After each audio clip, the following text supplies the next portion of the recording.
చంచలమ్మ అయితే బస్వాని పిలుస్తూ ఉంటుంది. బస్వా రా అని అయితే పిలుస్తూ ఉంటుంది. చంటి ఎక్కడున్నాడో తీసుకొని రా అని బస్వాకి చెప్తూ ఉంటుంది చంచలమ్మ. అలా చంచలమ్మ చెప్పేసరికి సరే అని సింధూర అయితే చంటి కోసం వెయిట్ చేస్తూ ఉంటుంది. ఇంకా రాలేదని అయితే చంటి కోసం ఎదురు చూస్తూ ఉంటుంది సింధూర. ఇక చంటి అయితే షాప్లో సామాన్లు కొంటూ ఉంటున్న చంటిని అయితే బస్వా అయితే పిలుస్తూ ఉంటాడు. నిన్ను చంచలమ్మ గారు పిలుస్తున్నారు చంటి, ఎక్కడున్నావా అని పిలుస్తూ ఉంటారు. సరే అని చెప్పి చంటి అయితే పదండి అని వస్తూ ఉంటాడు. ఇక చంటి కోసం అయితే ఎదురు చూస్తూ ఉంటుంది సింధూర.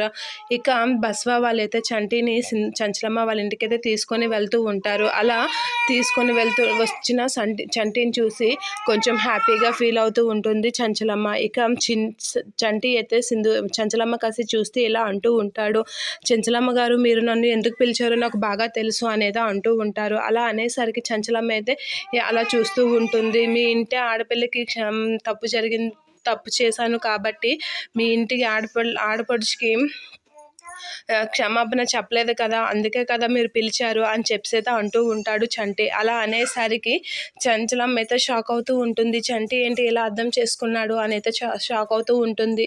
ఇక నా వల్ల మీ ఇంట్లో తప్పు జరిగినందుకు నేను క్షమాపణ చెప్తున్నాను అని అయితే అంటూ ఉంటాడు. ఇక సింధూర అయితే చంటి కోసం ఎదురు చూస్తూ ఉంటుంది.